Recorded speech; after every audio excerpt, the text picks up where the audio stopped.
Tesla shareholders have filed a lawsuit against Elon Musk. China split a mountain in two to build a bridge. Putin has sent a signal to Trump. Yutkov arrived in Moscow on the eve of Trump's ultimatum expiring. Now, let's take a closer look at the news. Tesla shareholders sue Elon Musk. A group of shareholders has filed a lawsuit against American billionaire Elon Musk and his company Tesla, according to Reuters. The plaintiffs accuse Musk of exaggerating the capabilities of Tesla's robotaxis and concealing technical issues in order to artificially inflate the company's stock price. The class action lawsuit was filed shortly after Tesla conducted robotaxi tests at the end of June. During those tests, the vehicles were reported to have sped up unexpectedly, braked sharply, drove over curbs, entered incorrect lanes, and even dropped off passengers in the middle of multi-lane roads. Following the tests, Tesla's stock dropped 6.1% in just 2 days, wiping out around $68 billion in market value. Shareholders also criticized Tesla's continued decision to rely solely on cameras while ignoring LiDAR and radar technologies, raising concerns about the safety and reliability of its autonomous driving systems. LiDAR uses laser pulses to measure distances and detect the shapes of surrounding objects. Musk had previously promised that Tesla would produce over 1 million robotaxis by 2024, but has since postponed that goal to late 2026. Despite falling sales and sharply declining profits, Musk has continued to prioritize robotaxis and the Optimus humanoid robot at the expense of more affordable mass-market electric vehicles. China splits a mountain in half to build the world's tallest bridge. Chinese engineers have launched a remarkable project in Guizhou province where they have split a mountain in half to begin construction of what's expected to become the world's tallest bridge, according to The Independent. The Huajiang Bridge will be so tall that even the Eiffel Tower would pale in comparison.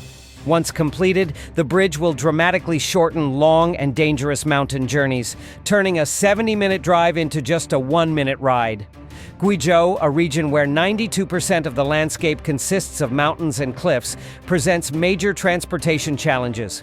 Instead of digging long tunnels, engineers chose to cut through entire mountain peaks and build a high-altitude expressway.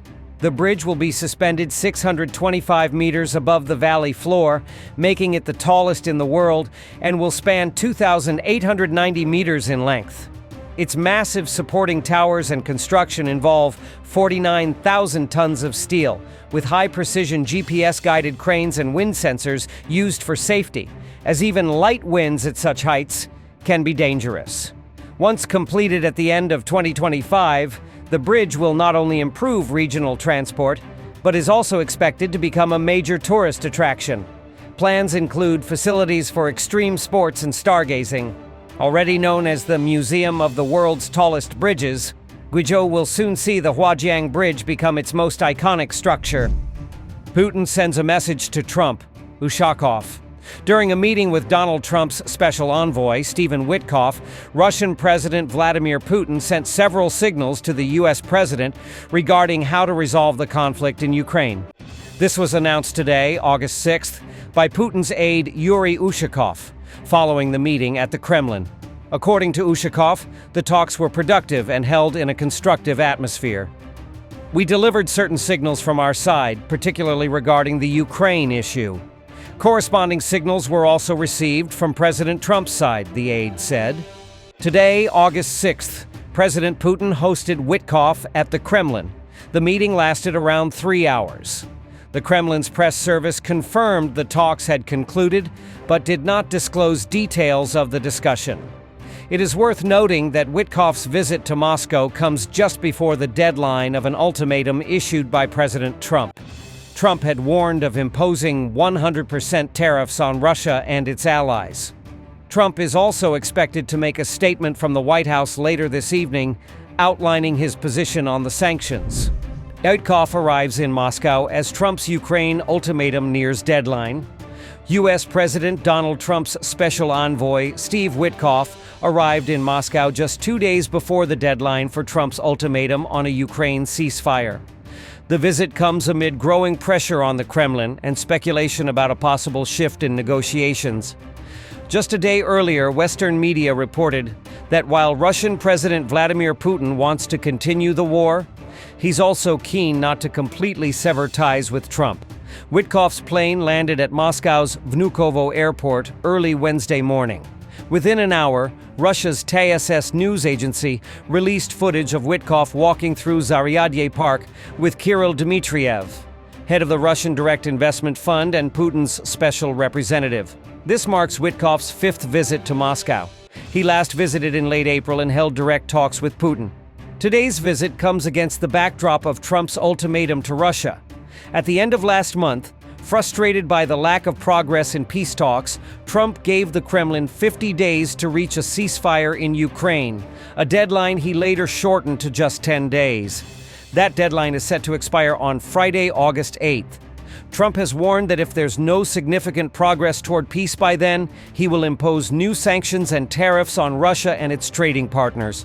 On the afternoon of August 5th, during an interview with CNBC, Trump threatened to significantly raise tariffs on Indian imports, citing India's continued purchase of Russian oil. The current tariff stands at 25%. However, Trump later clarified that his final decision on Russia would be based on the outcome of Witkoff's talks in Moscow. "We've got a meeting with Russia tomorrow. Let's see what happens," he told reporters. According to sources cited by the Financial Times, the White House may target Russia's shadow fleet of oil tankers with sanctions. While the Biden administration sanctioned 213 ships, Trump has so far refrained from expanding that list. It depends on what Witkoff comes back with. If he returns empty-handed, Trump will be furious, a source told the Financial Times. White House Deputy Press Secretary Anna Kelly also commented on the matter. The president has made it clear that if Putin refuses to stop the war, he will face severe sanctions. We won't get ahead of the president by discussing the details now. What can Russia offer? Despite the looming deadline, neither Putin nor his spokesperson Dmitry Peskov have changed their public rhetoric since Trump's ultimatum. The Kremlin continues to demand that the root causes of the conflict be addressed. According to three sources familiar with internal Kremlin discussions cited by Reuters, Putin remains skeptical that further U.S. sanctions would significantly impact the Russian economy, given the existing range of economic restrictions already in place. The sources say Putin doesn't want to anger Trump or miss the opportunity to improve relations with the West, but his military goals still take priority. CNN reports that the Kremlin invited Witkoff in a last-ditch effort to avoid Trump's proposed sanctions. According to Bloomberg, this may be Moscow's final chance to strike a deal with Trump, though prospects for success appear slim. One possible offer being considered, sources say, is a ceasefire in the air, but not on the ground, contingent on Ukraine's agreement. Amid ongoing drone strikes on Russian oil refineries, such an aerial truce would be very timely for Moscow, notes The Bell. Thank you for your attention. Don't forget to subscribe to the Fastest News channel and leave your thoughts in the comments.